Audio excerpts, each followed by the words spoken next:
Welcome to another episode of Stir Crazy on the Real News Network. This is the show we made so we wouldn't go crazy. With our hosts Kim Brown, Tunde Ogunfolaju, Lisa Snowden-McCray, and myself, Charles Lenchner. This is our third show and we're still testing, so be kind and do let us know what you think in the comments.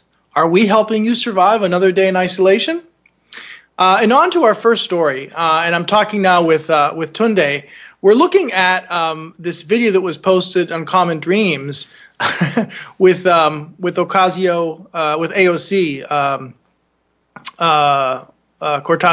Ocasio-Cortez. What the hell's wrong with my tongue today? And she apparently has some feelings about the GOP helping to inflate corporate profits. Can we run that video?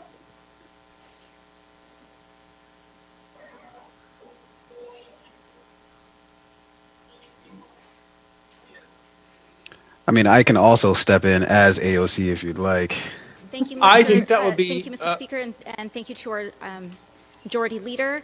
I represent one of the hardest hit communities in the hardest hit city in this country, Queens, New York. 13 dead in a night in Elmhurst Hospital alone. Our community's reality is this country's future if we don't do anything. Hospital workers do not have protective equipment. We don't have the necessary ventilators, but we have to go into this vote eyes wide open. What did the Senate majority fight for? One of the largest corporate bailouts with as few strings as possible in American history. Shameful.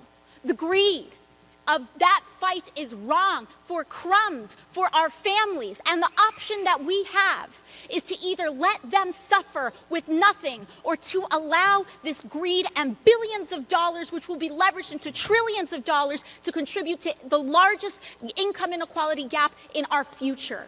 There should be shame about what was fought for in this bill and the choices that we have to make. Gentlelady's time's expired. And I yield. Damn. So Tunde, give us some context here. Yeah. So basically, AOC, and first of all, I gotta give it up to her. She had the arms flailing. She had the dramatic, posture. She really nailed it as far as the drama of it all. So I got to give it up to AOC there. But basically, what she's talking about is that this bill that was passed. It shows you exactly where the Senate stands, especially the GOP, right?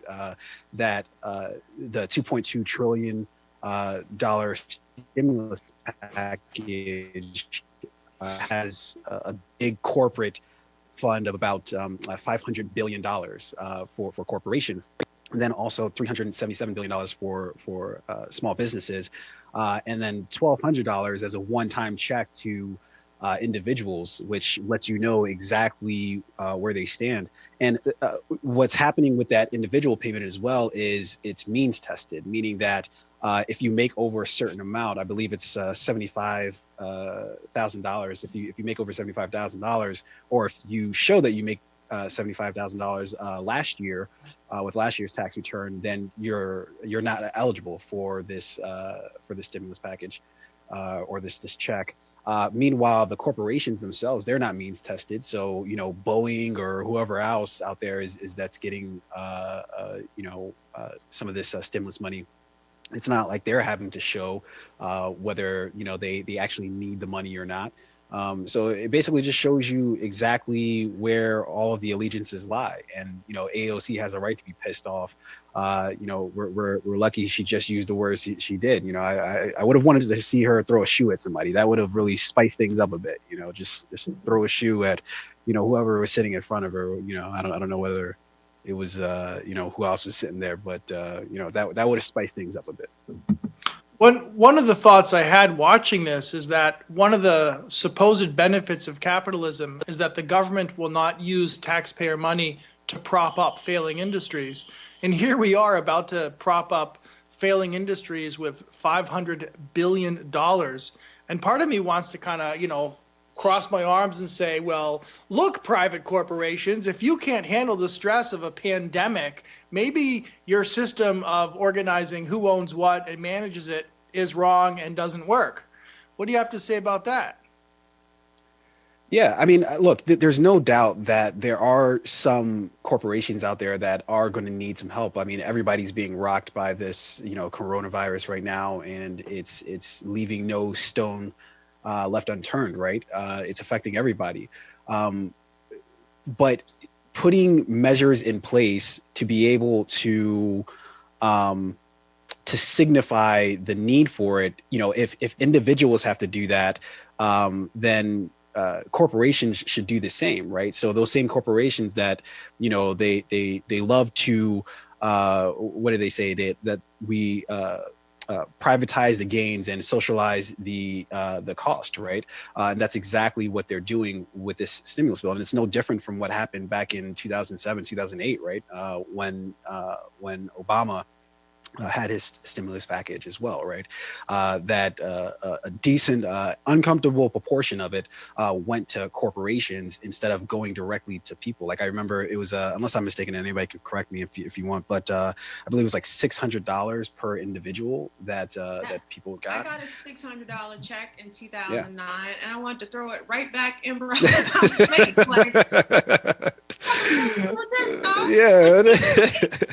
But the other portion of AOC's comments, we really have to focus on that, because she was saying that all this big bailouts and this billions of dollars, trillions of dollars, going to get the industries out of financial trouble. Let's talk about the amount that people are supposed to be getting, right? So this $1,200, show of hands, ladies and gentlemen, how far is $1,200 one time going to get your household? That's barely rent for some people. That is absolutely not utilities and groceries and a car note and car insurance and a cell phone bill and all the other expenses that it takes to live in the 21st century United States. So the fact that $1,200 was the amount that was agreed upon shows a huge disconnection from our governing bodies and, of course, the White House and the average ordinary person. I mean, Bernie Sanders had it right.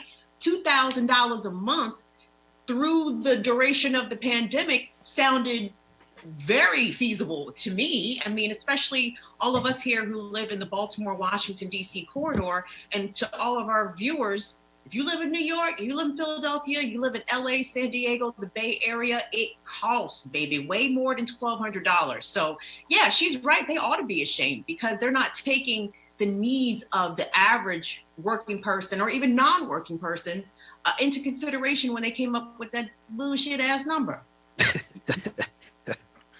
This is absolutely true. This is absolutely true. And now, we're going to turn to a story that involves people who have less. I'm, getting kind of gray, but I remember the days when gig working was something I would consider doing, and service industry work. And it turns out that Instacart employees, and there's 175,000 of them or something, they're getting ready to go on strike. Lisa, what have you got for that? Yeah, so our economy, our way of life has basically been flipped on its head with this COVID-19. And so we're being told to stay inside. We're being kind of discouraged from going to the grocery store. So although Instacart was, very much a viable business before we were hit with the Rona, now even more people are using it. At the same time, Instacart has not provided its workers with gloves, with masks, with cleaning supplies. So as of Monday, they're telling them, we're not working if you're not going to keep us safe. And so this was the story that I was given was through Vice. And actually there was an interesting update later on in the day after the story came out from Instacart. And there was a quote where they basically were like, yes, the customer is our highest priority. We're trying to make things the best for them. Never addressed any of the workers' needs. So it's not looking real good. What are the consequences of these workers that we're now depending on as we sit in home and order food to be brought to us? What else are we going to see on the front of workers getting organized? I mean, hopefully it happens. Like, I'm a journalist. I've seen, massive organizing amongst journalists, even here at The Real News in the last few years, because in all of these industries, even though they're all very different, there was sanitation workers in Philly that have done kind of wild card strikes, some other places around the country. And all these people are realizing we're putting our lives on the line, we're working our asses off, and we're not seeing any of the benefits from this. So like, it's kind of this thing where, like I said, a lot of what's happening right now, everything that we've kind of thought is true is being flipped on its head. So we're now seeing how important it is to be like an Instacart delivery person or drive for one of those car, the rideshare apps, or work at a grocery store, because as we deal with this kind of potentially very dangerous virus, these are the people that are putting their lives on the front line, just like police officers and EMTs and firefighters. Well, one of the important points to make here for any workers in our audience considering organizing is that this is one of those rare moments when you can be almost certain you know exactly where the managers and bosses are tonight and every night until the coronavirus emergency is over. Yeah, that's a really good point, Charles, because in the Vice story that I read, it's notable that all the upper management at Instacart have been working from home. They are and can, and the people that are actually doing the grunt work are on the front lines. That's right. Well, I expect we'll be covering more of these stories about workers organizing, and God bless them. So let me just pause here for a quick shout out. If you're new to the show right now, you're listening to Stir Crazy on the Real News Network. This is the show that we had to make to survive the mass quarantine. And now we're going to turn to our favorite nincompoop in chief, Donald Trump. And apparently he got into a kind of a fight with Governor Cuomo about New York City's need for ventilators, which is a important, precious, and not common enough resource in this pandemic emergency. Tunde, tell us what happened there. So basically, Trump, he essentially voiced his opinion. I think this is when he was talking to Hannity, that we, didn't that New York didn't need ventilators as Cuomo had sort of indicated. And if I'm quoting him directly, he says, when you talk about ventilators, and I apologize, I can't do Trump's impersonation. I try not to sound that stupid. That's sort of like buying a car, he said. It's very expensive. It's a very intricate piece of equipment. The good ones are very, very expensive. So what's interesting about that is that he always kind of points to, things being expensive or inexpensive, but he rarely, or he doesn't make a point of it to actually talk about the actual need, right? So he doesn't speak about need ventilators in New York, right? He says, the number I think Cuomo was quoting was like 30,000 or so ventilators that he needed in New York, and Trump was like, "Oh no, it shouldn't be that much. It doesn't need to be. I'm pretty sure it's not going to be that much."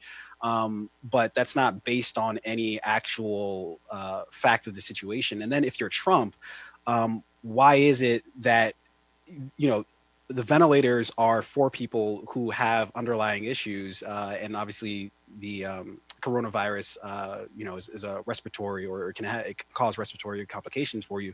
So if you're Trump, why is that the thing you want to take a guess with? Like, if you're the president of the United States, wouldn't you want to be doubly sure that you're okay from that standpoint? That, okay, if we're going to err here, let's err on the side of caution, and let's make sure we have plentiful ventilators just in case, in the off chance that Cuomo's not lying. But yeah, no, Trump doesn't think that far ahead.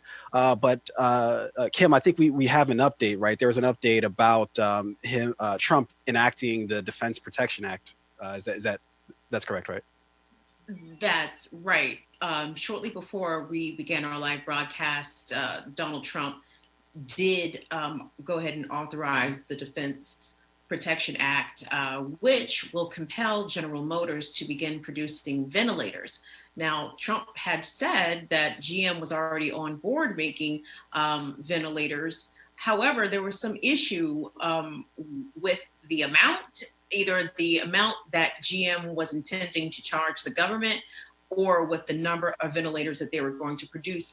Hey, Dwayne, can we get those tweets from Trump? Because he was pissed off at GM earlier today, okay? This is what his tweet says. As usual, with this General Motors, things just never seem, it cuts off a little bit, but they said that they were going to give us 40,000 much needed ventilators very quickly. Now they are saying it will only be 6,000, and they want top dollar. Always mess with Mary B, invoke P. So P, he went on to explain, is the Defense Protection Act, which he did today. So, but I wanted to get back something that you said, Tunde, when Donald Trump was going back and forth with Andrew Cuomo about this number of ventilators that New York State needs. Cuomo did say that they needed 30,000 ventilators. And the reason why Trump knows that they don't need that much is because he obtained his medical degree from Trump University. He's a lungologist, and he studied this for all of about 15 minutes at Trump University before obtaining his medical certification. So as a lungologist, I think Donald Trump may have the edge on those doctors and that governor. Oh yeah, 100%. Of course, yeah. Well, it's what possesses him to put this in quotation. I don't know, Dwayne, if you can throw that tweet back up. But he quoted, he puts in quotes this. Is there like a different GM? Like, is there a different General Motors that? Is this General Motors in question? I don't really understand, but yeah, definitely at Trump University. He's signaling a difference in management. I really don't. Who the hell knows what Donald Trump is talking about at any given time? It's like a jigsaw puzzle. It's trying to figure out his tweets. Is like, that's part of the game, right? You try to figure out exactly what he's talking about, and then you might be able to proceed with like dissecting it. So yeah, utter madness as usual, and things that are contradictory. It's just It's another day in the Trump administration. Yeah. Hey, Kim and Tunde, what we need to all rest a little bit easier knowing is that if Trump doesn't have it, he's got Jared Kushner on the job, who is our, ambassador overseas, in charge of everything else in the government, and now also holds our fate in his hands. So I sleep really good at night knowing that. Honestly, I think I might get about 15 more minutes of sleep tonight, knowing that Jared Kushner is indeed. It's weird for me to listen to you guys yuck it up. I have a niece living in Brooklyn right now, and she suffers from chronic respiratory disease, and her life is at risk in case she catches COVID-19. And if she gets sick, if she gets this disease, she's going to be one of those people who either gets or doesn't get a respirator to stay alive. Now, as someone who's suffered from asthma myself, I know well that feeling of struggling to get air into my lungs, struggling to get air out of my lungs. And the idea that our president would be so flippant about depriving people who are sick and can't get a breath of air into their lungs and treat it like some kind of a joke with exclamation points and denouncing other people, I have to say it's sickening. On a lighter note, however, lighter note, Lisa, we're going to go to your tweet that you found earlier of Bubble Boy from Bushwick. If we could load that up, Dwayne. This is a shot from earlier today. Only in Bushwick, which is part of Brooklyn, we see someone wandering around inside a bubble. Now, they've said a lot of things about New Yorkers. It's not that they're mean. It's that they can't see you because they're in a bubble.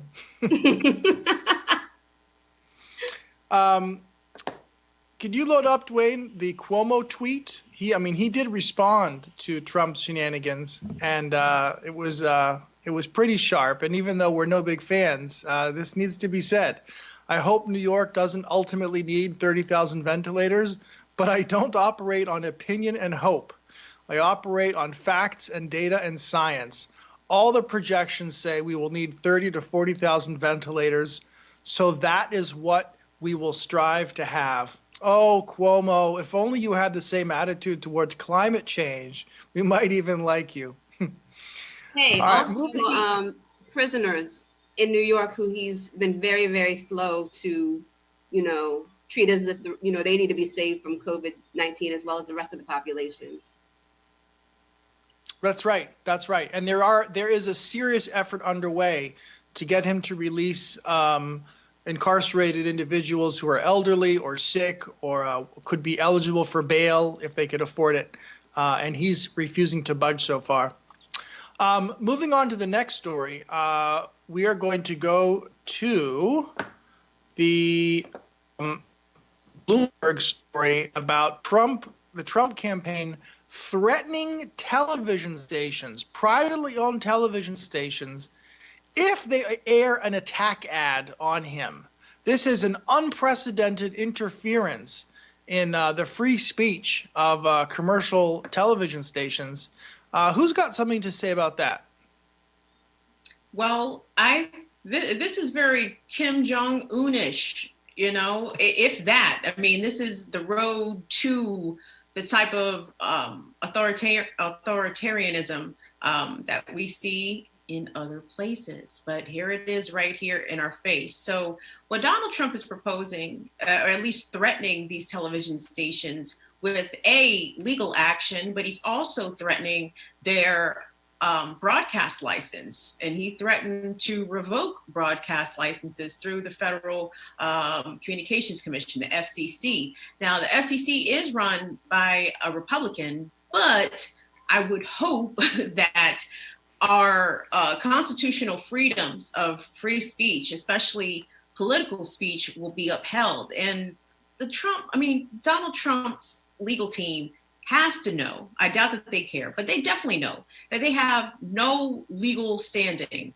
to bring a lawsuit regarding a political ad, because number one, the ad is not slanderous. It does not tell lies or anything intentional with malice against Donald Trump. It is all his words when he was saying that he was not responsible right now for the COVID-19 outbreak here in the US. And he doesn't have a case, but the fact that he would even threaten from the White House free speech of broadcast entities or any media outlet for that matter, I mean, it's fascist. There's no other way to put it. I mean, it's Mussolini, it's Stalin, it's Kim Jong, it's everybody bad that we always like to point fingers at and say that those people are bad actors, or that particular leader of that nation is a bad actor because they put restrictions on the press. Well, that's exactly what Trump is trying to do right here. You know, what's important to note here is that if anyone does want to air false, malicious, slanderous ads, all they have to do is put up an ad on Facebook, since Mark Zuckerberg has made a point of insisting that those ads will be allowed to run no matter what they say. Thank you for that. Moving on to the next story, and I think this might also be you, Kim. We're looking at the EPA using the coronavirus pandemic as an excuse to let polluters go hog wild. What's that about? Yeah, so a lot of environmental activists are freaked out, justifiably, by the Trump administration's, his EPA just made this declaration, I believe, this week, where they are not going to be checking for pollution, basically. If you are a fossil fuel emitter, now's your time, because the EPA has said that they are going to be asleep at the wheel, that they will not be enforcing pollution checks. They will not be monitoring how some of these big emitters are dispensing with their pollution through the duration of the pandemic. So they basically said that they are not going to be enforcing environmental protections and regulations indefinitely, because quite frankly, we don't know when this pandemic is going to end, if it will end in the interim. But what's freaking everybody out is, again, they're not even going to be checking. They won't even be monitoring how much pollutants are being emitted. And this is basically giving, especially big oil companies, carte blanche to sort of do whatever. So, you know, a lot of environmental gains have been incremental, and they have been over a duration of time. So who is to say how much environmental progress of cleaning up our water and air will be lost because Donald Trump is using this as an opportunity to seize power and to basically do what he has wanted the EPA to do since he won the election, was to strip away a lot of the regulations, a lot of the protections on the environment so his big oil cronies can maximize their profits. So this is a power grab in a sense, done quietly, but definitely done to everyone's detriment. Yeah. Yeah, 100%. There are a few different things that I thought about when I saw this story, which is first, I'll even give them like the benefit of the doubt here. Okay, like say like in the worst case scenario, right? That they're doing this because okay, we don't have enough people to like check up on, to do inspections or do whatever, right? Okay. At minimum or at most, you'd want the companies not to know that, okay, like we're not going to check up on you if your intent is to still uphold the same standards, the same to do your job basically. So why you would just go outright just tell them like, oh yeah, we're not gonna check anything, don't worry, you can you're literally telling them, hey, it's okay to go ahead and pollute, we're not going to check up on any goddamn thing. It's completely insane. I mean, and I was trying to think of like something to compare to, for people who out there who might not necessarily pay attention to politics, but it's the same as like if you were like 14 or 15 years old, right? And your parents were like, all right, we're going away for the weekend. In fact, when we say weekend, we really mean it probably indefinitely. Don't smoke anything, don't drink anything, don't have any friends over, and then fully expect that you're not going to, that's it, before they even leave, you're going to have people in the house, that somebody's going to be hanging from the chandelier before they walk out of the house, So it's utterly insane. And I know, I think we got a new member to the party here. Dwayne, I don't know if we can toss them real quick, but we got our resident climate person on to talk about this. How's it going, guys? Can you hear me? Hey, Steve. Hey, good to be back in the house. Yeah, this I really like the point that you made, Tunde, and I think that another comparison that I was coming up with as you were saying that is like, imagine if Costco or another store that's selling groceries right now, they just went to the Trump administration and said, for these weeks, we'd like to not follow OSHA regulations. Just completely just do whatever we want. Like workers might not be safe for workers. They might do things that they might not normally be able to do. I think it'd be something like that, right? Because they're considered an essential, like grocery stores. They're considered an essential business under these national guidelines. So just imagine if grocery stores did the same thing. If you want a comparison, and then they're just looking at this more broadly, like. People can see this in my climate news roundup that will come out tomorrow that I do weekly now for the Real News. But the industry has used this moment to push all kinds of deregulatory measures that they would normally not be able to push at, like, we'll just say peacetime, like when society's on a total crisis. So they're also pushing to have to pay the federal government less royalties when they drill offshore. That's another thing they're doing. And then the other thing is these sort of bids that they're doing for like public lands and public waters. As a lot of the government is shut down, workers within agencies are sequestered, working at home. Like these bids are still happening. Like they're still leasing off American land and water and perpetuating the very climate crisis that scientists say may have even contributed in some part to the pandemic that we're talking about, right? Or could lead to more pandemics of this sort. So this is all happening at the same time. So it's like, yeah, I mean, it's sort of the perfect storm, and like the epitome of the problem is playing out right in front of our faces. And then the last thing I want to say is, I was looking at, because I know the stimulus bill was signed away today, just another example of the wrong-headed thinking by Congress and Trump. There were no strings attached to the tens of billions of dollars that were given to the aviation industry, even though the climate movement was saying, if you're going to get tens of billions of dollars from the government, maybe there should be a little bit more regulations on emissions.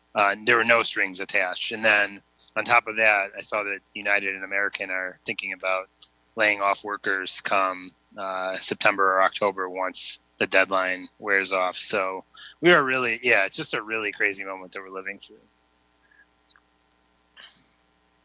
Thank you, Steve Horn. And I think I'm seeing that, Kim, you had something else to add? Yeah, and if Steve, if you want to jump back in here, do that also. But in regards to this new laxer position from the EPA, I mean, Steve, like over the past year, we've had a number of chemical plants explode, most notably in Texas, to the extent where people had to shelter in place. They could not be outside because the air was so noxious. I think there was a refinery explosion outside of Los Angeles in recent months. I mean, I'm afraid that we're going to see more of these types of, chemical catastrophes if the EPA is not paying attention to what these big emitters are doing. Yeah, and it also reminds me of what we talked about yesterday. I agree with what you're saying, and I want to say 2 points to that because you raised a really good premise. One is, it goes to our point yesterday, we were talking about these surveillance measures that are being put into place, the national security apparatus is being put into place. Just to draw a parallel, like what we're talking about now is, who knows what these deregulatory measures, maybe the industry just really likes them and maybe they don't get the whole thing, but they get a part of this in the aftermath, right? This is when they sort of test things out in this moment of crisis. And maybe there's some pieces of it that they like and that they see, oh, this is really profitable for us. So we should keep that in mind as well, that we're talking about it now in this moment of crisis, but who knows if some of it will be permanent or not, right? That's something to watch out for as we move forward. And then to your other point, I just want to say, like you talked about these refineries and exploding refineries and the risk of that. That is a great point. I just want to say that in these communities where refineries are located, we wrote about this in the climate news roundup a couple of weeks ago, but basically the grand majority of super pollution in the United States is happening in communities of color and working class communities. And not only that, the reason why that is important is so that it would affect them if these things exploded, but also with these deregulatory measures, those very facilities are also, because of the air quality, the people who live in close proximity to those have developed more respiratory issues and health issues that make them a higher risk of contracting coronavirus. So this is really serious stuff that we're talking about from all different angles. And I think that I hope that the conversation continues about this within the climate movement in the weeks ahead and connecting the dots between these different components. Thank you, Steve. Steve Horn is our climate reporter based in San Diego. And we're turning now to a completely different story. This one we did talk about briefly yesterday.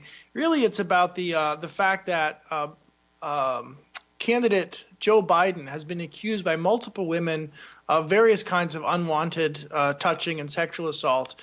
And one of them came out, again, not for the first time, just asking to be heard and for her allegation to be covered responsibly. Lisa, tell us more about that. Yes. So she came out.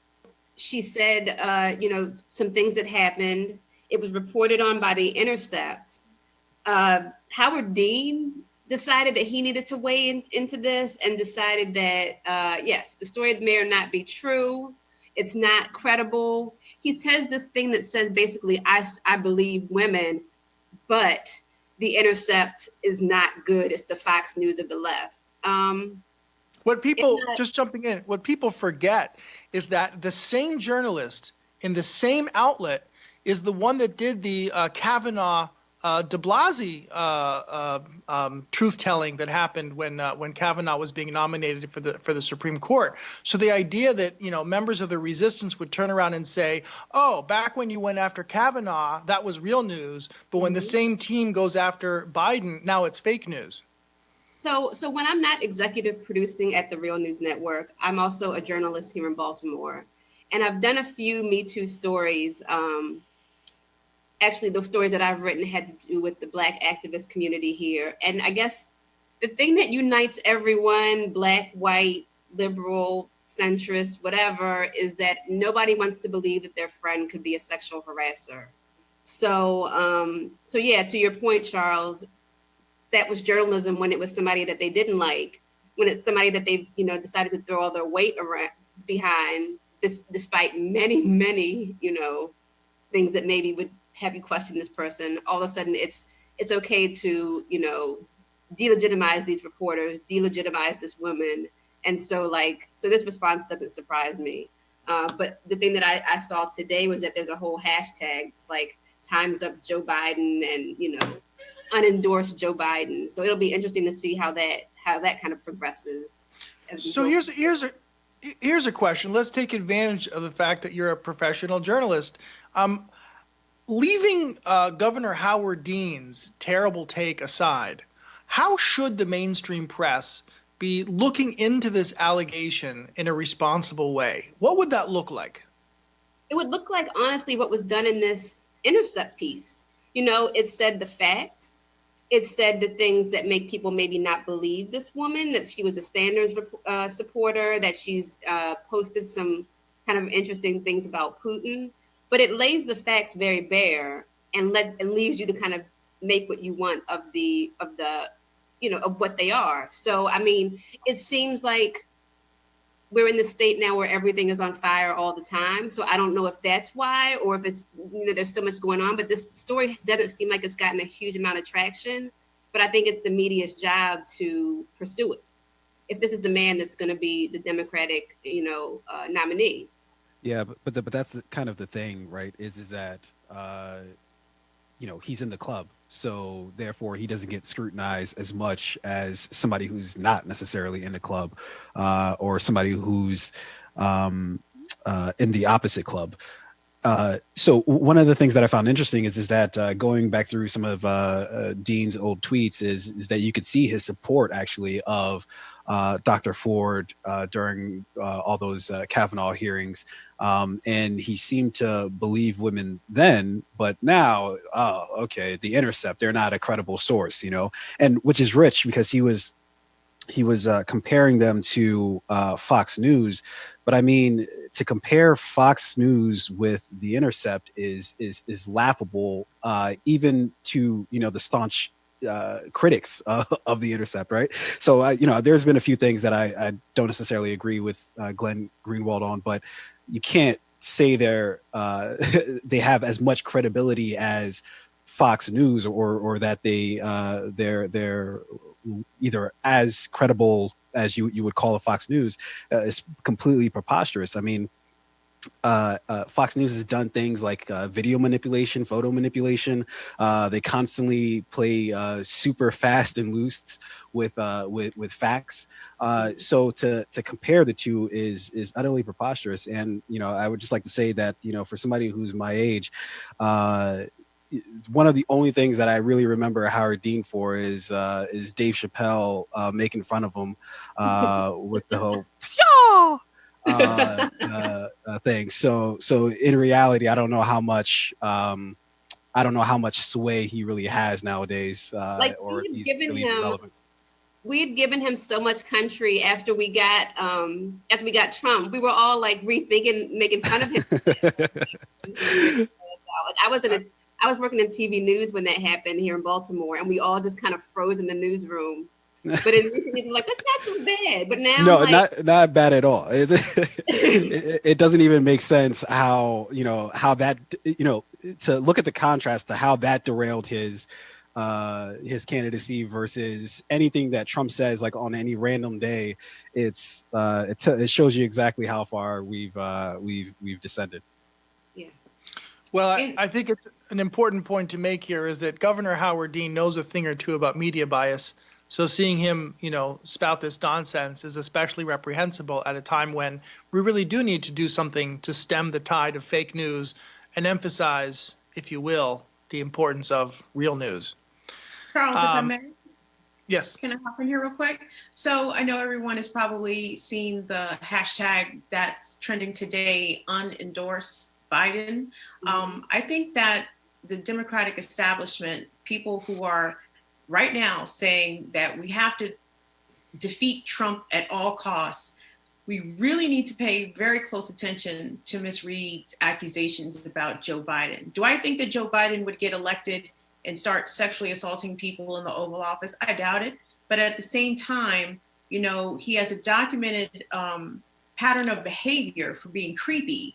And I know that most women out there know that there is a very slippery slope between being a creep and being a sexual assaulter and being a rapist. Because chances are, if you're one, you are likely going to be all three or at least one more, right? So I think that for those who are dismissing her allegations just flat out of hand, definitely need to look at themselves and reconsider. Now, I'm trying to think of a period or an instance when the Democrats have sort of turned on themselves. And the only thing that I can think of is Al Franken, right? When Al Franken got put out of the Senate, or when they pressured him to resign, that was in large part because there was a photo. There was a photo of him going like this on a sleeping, over top of a sleeping woman's breast. Like, that's evidence of his creepiness, right? So I think that's why it was quicker to get him up out of the paint than it would be, or than it has been for someone like a Bill Clinton and now a Joe Biden.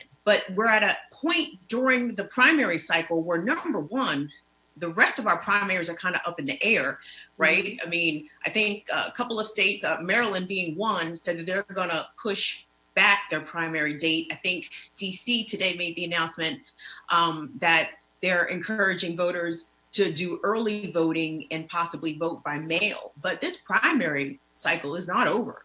And in Democrats, because I'm not a Democrat and unfortunately cannot vote in the primary, but if you are a Democrat, you have time to make a different choice if that if the presumptive nominee has a credible accusation of sexual assault.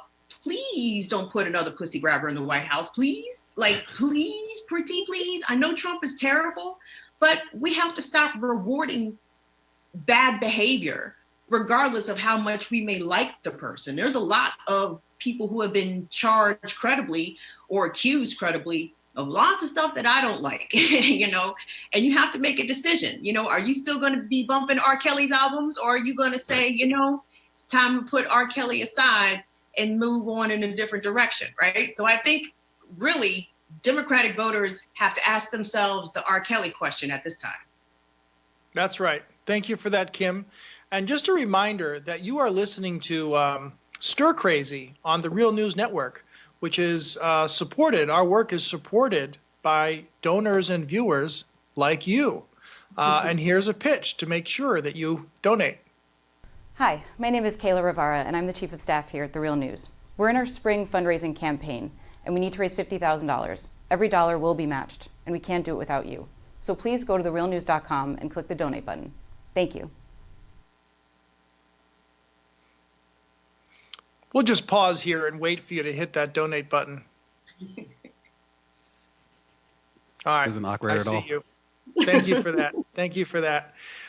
Moving on, let's load up that first fun tweet that we saw about the corporate bailout. I thought that was good. Remember the jokes about how corporations are people too, my friend, from Mitt Romney? So legally speaking, a corporation is a person. So maybe we should restrict all the funds sent to corporations to $1,200 apiece. I think we'd do well that way.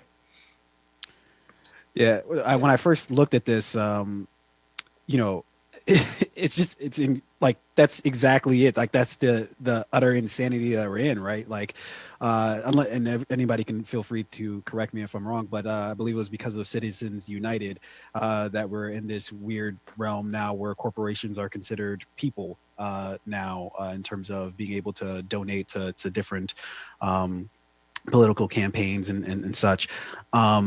So yeah, this points out that, you know, idiotic notion and what a perfect time to do it in the time when, you know, some of these corporations stand to come out ahead, richer than they were because of this this stimulus plan. And I think I saw the other day that what is it, Lindsey Graham? He was crying on Fox News about, that people were, somebody who was making like minimum wage would now get a lot more than they would have otherwise if they had continued just working their job. And then you see stuff like this, and it's perfect. That sums everything up. Thank you so much. All right, Dwayne, let's load up that other one to see who's really behind COVID-19. There we go. We caught him. Zoom. We are a proud consumer of Zoom video products. Zoom is about to take over the world. Soon, 5 cents of every dollar spent anywhere on the internet will be headed to Zoom. Thank you so much for that. Go ahead. Charles. Yep. I've been meaning to raise this point with folks here at the Real News, that apparently Zoom is awful about your private information. Like they send it to Facebook or they can keep it. So we might want to actually reevaluate our own. Zoom executives, if you're listening, just so you know, we have alternatives. See, you guys all said make Zoom accounts. Log in as a guest, my G, until further notice. That's right.